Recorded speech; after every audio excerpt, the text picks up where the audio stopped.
어제죠 여러분, 신림역 부근에서 30대 남성 한 명이 4명의 다른 남성들에게 묻지마 칼부림을 휘두른 그 사건. 그래서 한 명이 사망을 하고 3명이 크게 다쳐 현재 병원에서 치료 중이라고 하는데, 지금 현재 소셜 네트워크나 카톡, 라인, 텔레그램 등을 통해서 사건 당시의 CCTV가 무작위 유포가 되고 있습니다. 본의 아니게 저도 해당 영상을 잠시 접하게 됐었는데, 일단 절대 보시는 일이 없었으면 좋겠습니다. 너무 잔인하고 한 사람의 처절하고 고통스러운 마지막이 고스란히 담겨 있기 때문에 절대 보시면 안 되는 영상입니다. 자, 아무튼 이런 끔찍한 일을 저지른 범인에 대해서 지금 여러 가지 말들이 오고 갔었는데, 전과 16범, 17범이란 말은 다 헛소문이었고 91년생 대림동 출신 한국인이라고 합니다. 전과 3범에 어린 시절부터 소년부로 송치된 수사 경력 자료가 약 14건 정도 있는 것으로 파악이 되고 있어요. 이미 보배드림 같은 커뮤니티 사이트에선 해당 남성의 신상이 공유가 되고 있는데요. 인천에 거주지를 두고 서울 금천에 있는 할머니 집을 오가면서 생활을 한 모양입니다. 범행을 저지른 후 경찰에 붙잡히자마자 세상이 살기 힘들다, 열심히 살았는데 왜 나한테 이렇게, 열심히 살았는데 안 되더라 라는 말을 중얼거렸다고 해요. 본인 마음처럼 되지를 않는 세상살이에 불만을 품고 그걸 아무 죄 없는 사람들에게 분풀이를 한 사건이라고 볼 수가 있는데, 전 어제 해당 영상을 접하면서 또 한 번 느꼈어요. 아, 사형제는 필요하구나. 우리나라는요 97년도 이후로 사형 집행을 한 번도 하지 않은, 사형제는 있지만 사형을 집행하고는 있지 않은 실질적인 사형 폐지국이죠. 법정에서는 아직도 법정 최고형이 사형을 구형하고 선고는 하고 있지만 사형수가 된다고 해서 실제 사형을 집행하지는 않고 있습니다. 지난 대선에서 유일하게 사형제 부활에 찬성한 사람은 홍준표 현 대구시장이죠. 사형제 부활에 대한 찬반 여론을 좀 살펴보면 이게 19년도에 리얼미터에서 500여 명의 성인을 대상으로 조사한 여론조사인데 51.7%가 사형 집행에 찬성을 하고 반대 혹은 폐지를 응답했던 사람은 45.7% 정도로 파악이 되고 있습니다.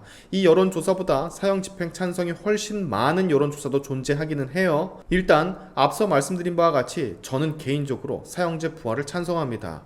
단 어제 발생한 이런 강력한 범죄, 흉악한 범죄에 한해서 말이죠.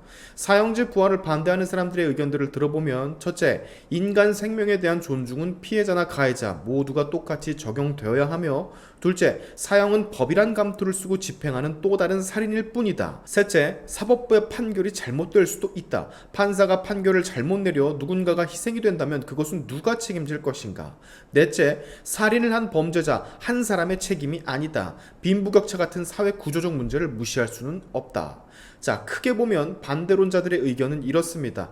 저는 사형제를 찬성을 하지만 반대 의견들을 아예 무시하는 건 아니에요. 존중합니다. 모두 다 틀린 말이 아니니까요.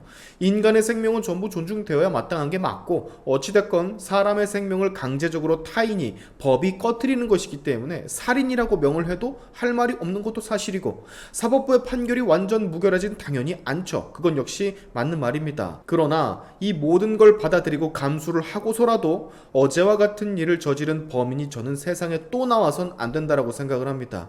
이 사람 분명 사형 구형을 받고 판결도 사형을 받을 것으로 전 개인적으로 생각을 하는데, 사형수들 중에 무기징역으로 감형이 돼서 십수년이 지난 후 출소를 하는 경우가 있단 말이죠. 그때는 어떡할 겁니까? 또 다른 사회적인 불만을 품고 무차별 칼부림을 또 부려서 누군가의 생명을 또 앗아간다면 그건 누가 책임질 거예요? 살인자 개인의 책임으로만 몰고 가지 말라고, 빈부격차 같은 사회적 구조도 이 사람이 이렇게 된 것에 한몫을 하는 거라고 말하는 분들이 있던데, 아이, 난 그렇게 생각은 안 합니다. 불우하고 나쁜 환경에서 자랐다고 해서 모두가 다 이런 강력한 흉악 범죄, 사람을 죽이는 범죄를 저지르는 건 아니잖아요.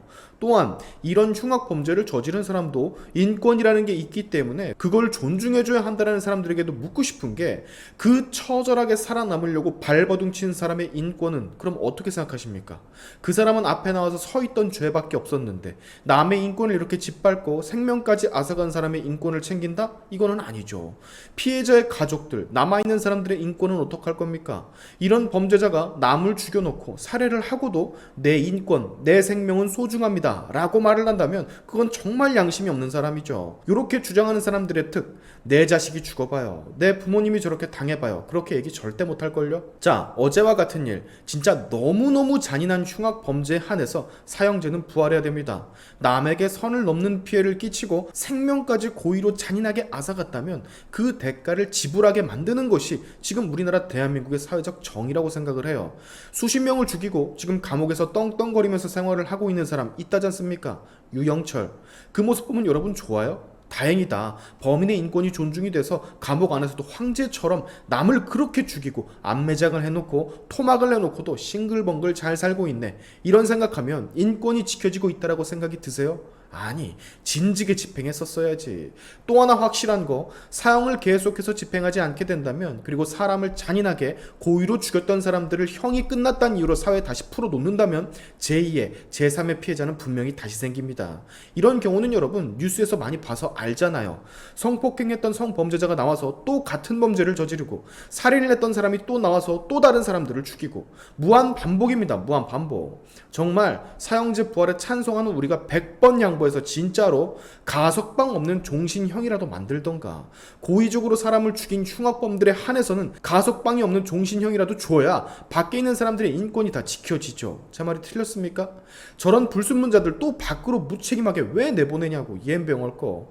시간이 걸리더라도 이번 기회에 말이죠, 사형제 부활에 대한 심도 깊은 논의가 좀 이루어졌으면 좋겠습니다. 앞으로는요, 이런 끔찍한 흉악한 범죄가 더 이상 일어나지 않았으면 좋겠어요. 오늘의 샤인튜브 여기까지 하겠습니다.